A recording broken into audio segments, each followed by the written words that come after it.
이 세상에는 예수님의 부활을 믿는 사람들과 부활을 믿지 않는 사람들이 살고 있습니다.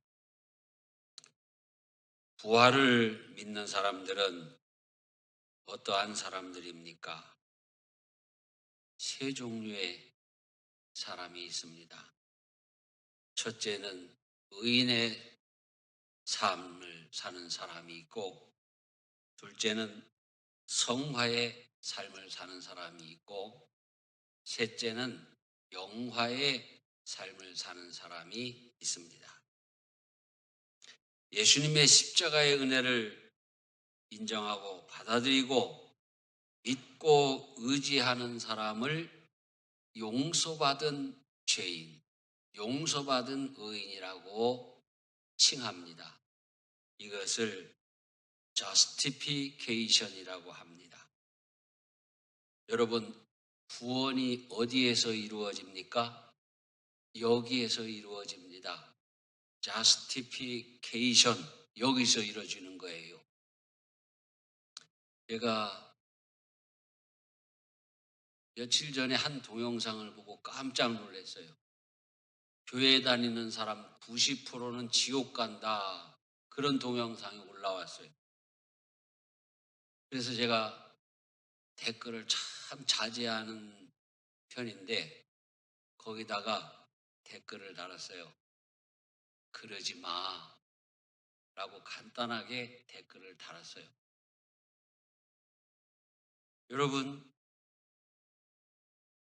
이 세상에는 이 두 가지 신학 사상을 가진 사람들이 있습니다. 예수 안 믿어도 다 천국 간다. 하나님은 사랑의 하나님이기 때문에 지옥 만들어 놓으시는 하나님 아니다라고 주장하면서 복음을 무력화시키는 사람들이 있습니다. 그런가 하면 너무 율법적으로 나가고 근본주의적으로 나가서 그 천국문을 자기들이 스스로 닫아놓는, 남을 비판하고 정죄하며 자기 스스로가 그런 일을 하는 이런 사람들이 있습니다. 그들이 바로 율법주의자들이고 또 신사도 운동을 하는 사람들입니다. 목사님들 중에도 신사도 운동을 하는 분들이 많이 계십니다.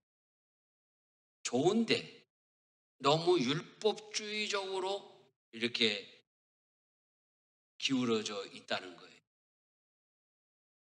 여러분, 무조건 천국 가는 것도 아니고 무조건 지옥 가는 것도 아닙니다. 분명히 예수님이 말씀하셨습니다. 하나님이 세상을 이처럼 사랑하사 독생자를 주셨으니 누구든지 그를 믿는 자마다 구원을 얻고 믿지 아니하는 자는 구원을 받지 못한다 말씀하셨습니다. 이것이 복음입니다. 예수님 중심, 복음 중심인 것입니다. 그러므로 구원은 이 justification에서 이루어진다. 그 다음에 예수 그리스도의 부활을 믿고 부활의 소망을 가지고 날마다 조금씩 또는 파격적으로 거룩하게 되어가는 사람들이 있습니다. 이런 사람들을 성화의 삶을 사는 사람이라 일컫습니다. justification에서 sanctification으로 이제 진행되는 순례의 삶인 것입니다.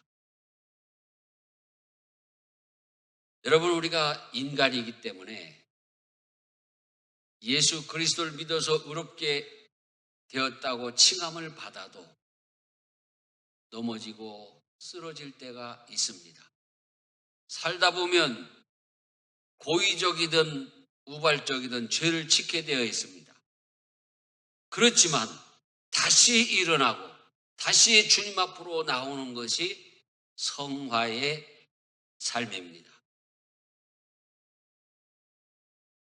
세 번째로는 예수 그리스도의 재림을 기다리며 이 세상에서 하나님을 영화롭게 하는 생활을 하는 사람들이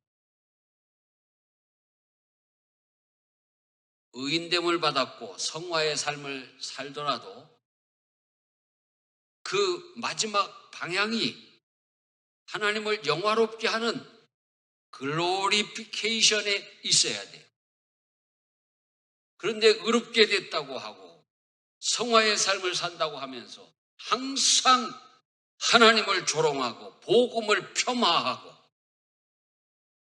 교회를 욕되게 하는 사람들이 있습니다.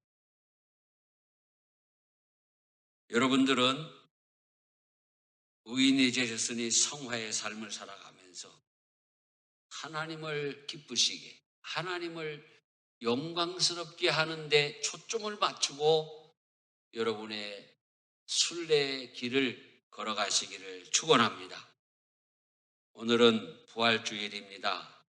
오늘 우리에게 주신 말씀은 너희가 구습으로 썩어져가는 옛사람을 벗어버리고 새사람을 입으라 하셨습니다.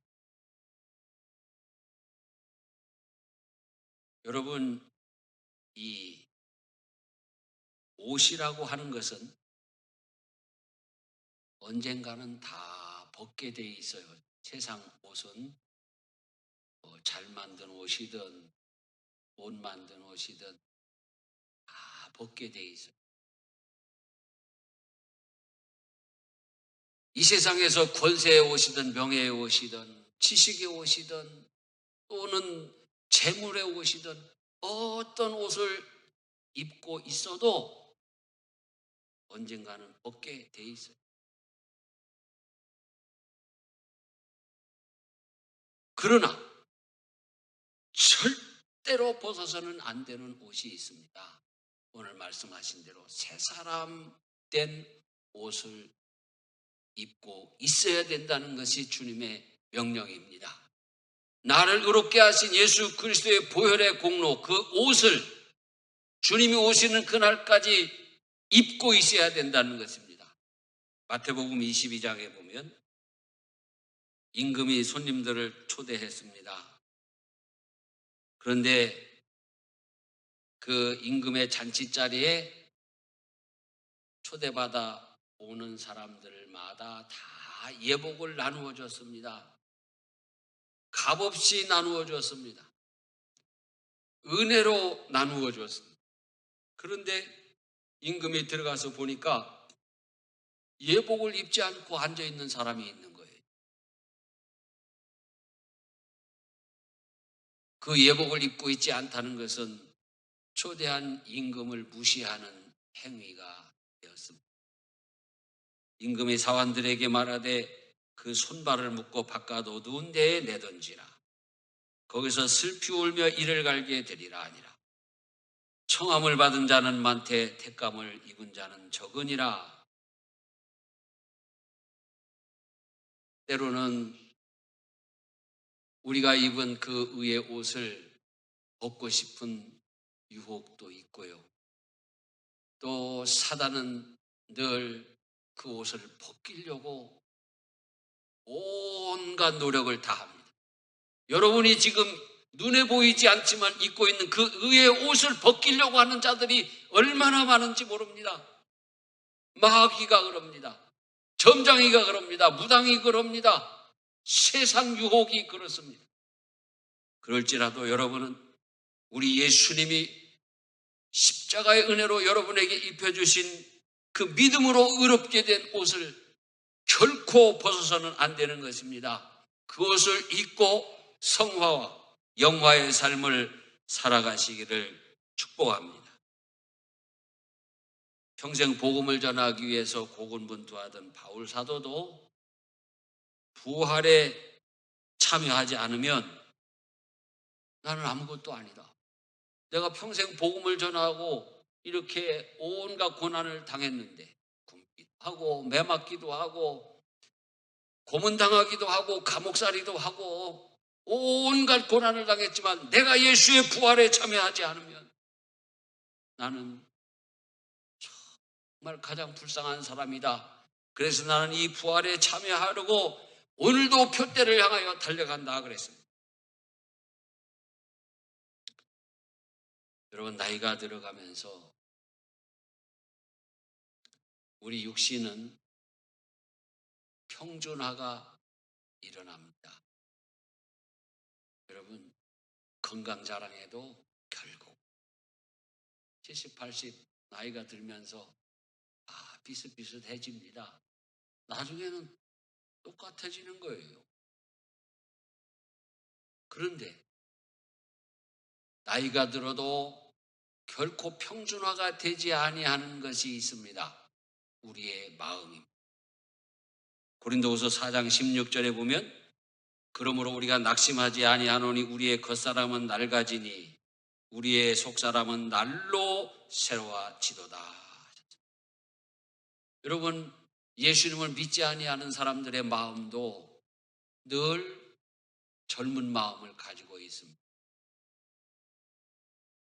예수를 믿는 사람도 늘 젊은 마음을 가지고 있습니다.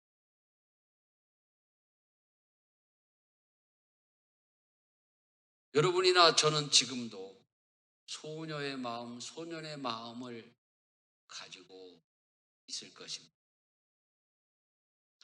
전에 심호하던 교회에서는 한 권사님이 90이 다 되셨는데 주일 2부 예배 끝나고 점심 식사 때 이렇게 마주 앉게 되면 꼭 옆으로 피하십니다.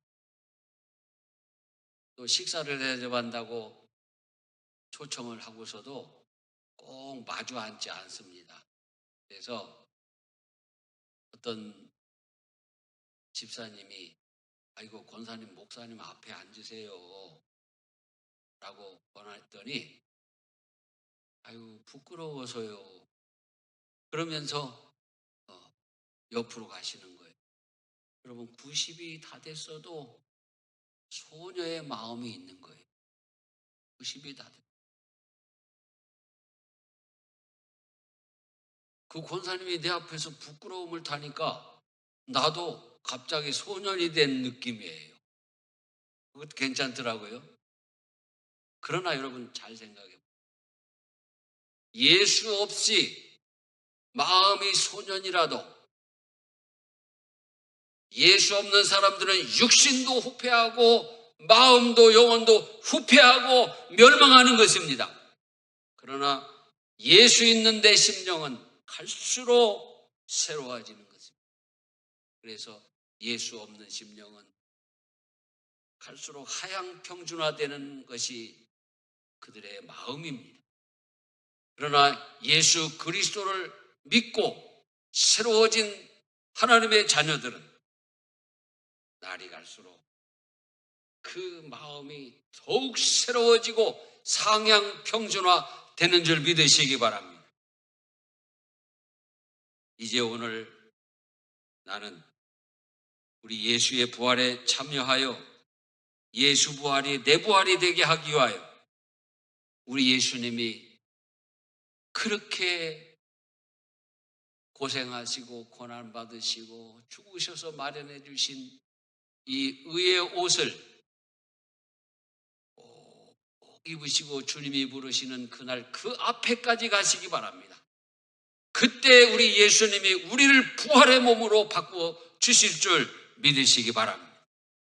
이 부활의 소망 가지고 이 세상 사는 날 동안에 늘 승리하시는 귀한 하나님의 자녀들이 되시기를 축원합니다.